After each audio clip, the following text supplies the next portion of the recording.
Gentlemen, welcome to the forge. It's time to get to work. In front of you on your anvils is a cloth. Go ahead and lift that up. That is an empty canister. Your challenge is to fill that canister with the materials and metals here on the tables in front of you. You must use at least 2 of the metals in addition to the powdered steel and forge that together within your canister. From that billet of Damascus, you must forge a blade in your signature style. The length of the blade, not including the tang, must be between 9 and 13 inches. You must design and fabricate a handle from the range of materials provided for you. And this week, because the challenge is so technically demanding, you will have 4 hours to forge your weapons. Good luck, gentlemen. Your time starts now.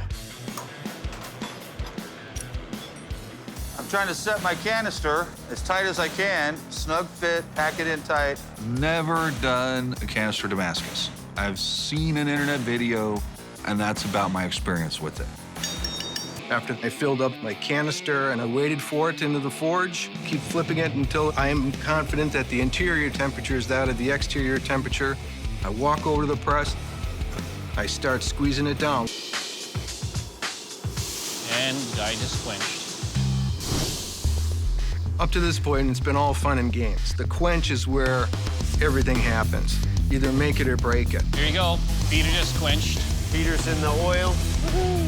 When I pull it out, everything looks perfect. The blade's too long, and that is a problem. So I'm gonna grind off what I don't need. I'm doing a quarter wrap handle because I think it'll work well with the knife. Peter just cut the slabs of micarta. The specific material I picked does a real good job when you contour it. It shows the rings and the layers of the material. 5, 4, 3, 2, 1. Your time is up. Bladesmiths, you have all created some amazing and beautiful blades. Now it's time to see if they're as tough as they look. Jay?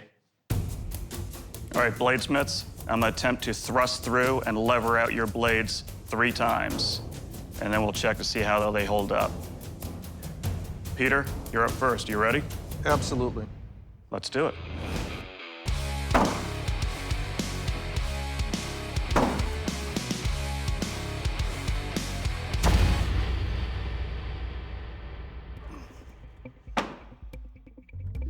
Well, Peter, it held up pretty well.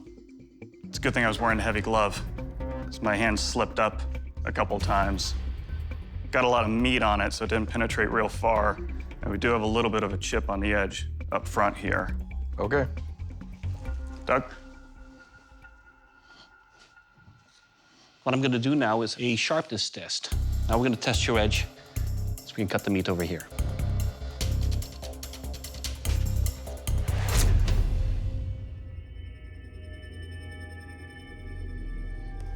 It's got a good edge to it.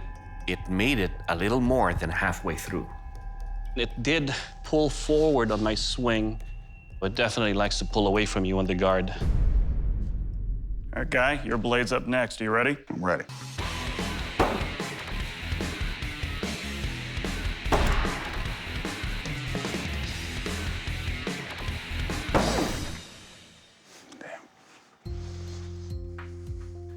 Well, Guy, I guess say for such a narrow profile, that fat tip is having a hard time getting through there. But the blade held up well. Good job on that. Thanks. Doug?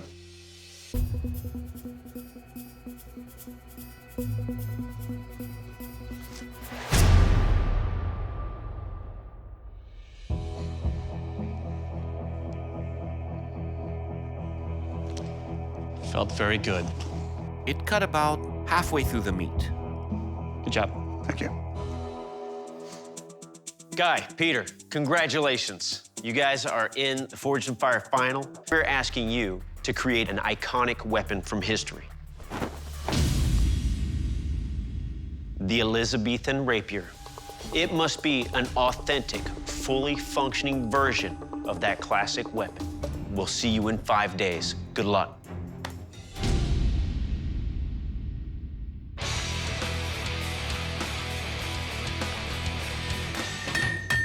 Very important to try and keep it straight. This thing's a beast. Roughly 48 inches of steel. This is gonna be a nightmare.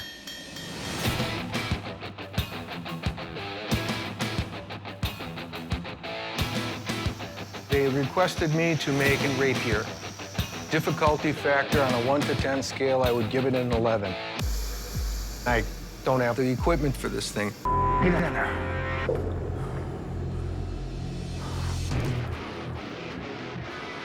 The blade actually heat treated solid, and it's pretty damn straight. That's looking really good.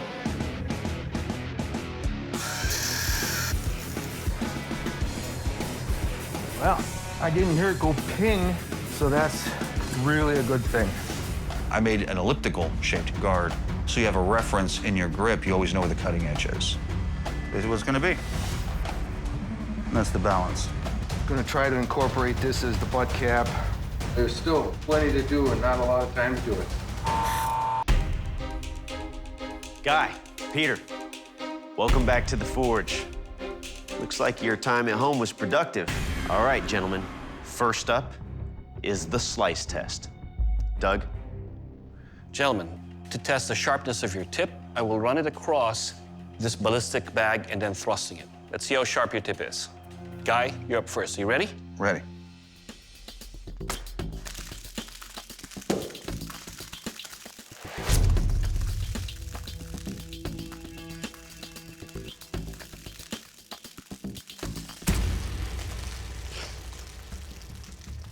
It does have a good slicing ability and thrust capability. With this particular grip, which makes it more difficult to control the weapon because of the length, but it will slice. All right, Peter, you're up next. Are you ready? As ready as I'll ever be. Let's do this.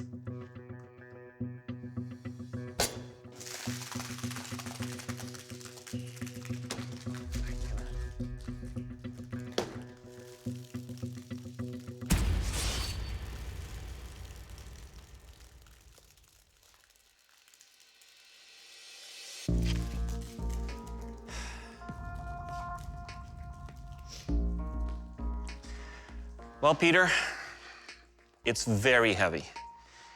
I could not grip it properly to get a good recovery. It is sharp. It will thrust, but I cannot properly deliver multiple strikes with it. Next up is the kill test. For this, I will hand you over to Dave, who's an expert on European weapons. To test your weapons, we've got these ballistic gel dummies. We put them in a doublet to simulate the clothing of the period. Guy, you're up first. Are you ready? Yep. All right.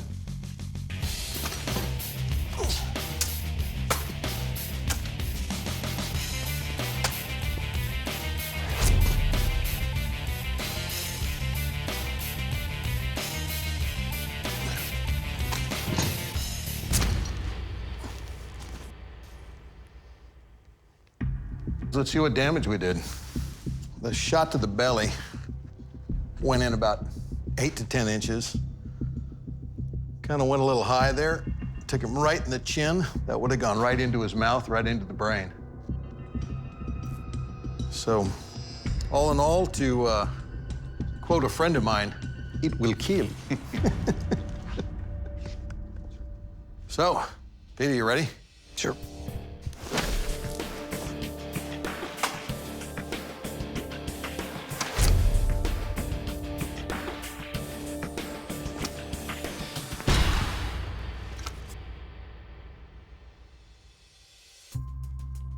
But let's open it up and see how we did. All right, well, you can see that shot to the belly just went right in. I actually think I hit the spine on that one. There's an exit wound back here. That was sticking right through. It'll definitely kill. Gentlemen, through 3 rounds of competition, you've both worked incredibly hard. Guy, you are the Forged Empire champion. Congratulations. I'm still very proud of myself for coming this far. How do you feel? Pretty damn good. It's great. It's really cool.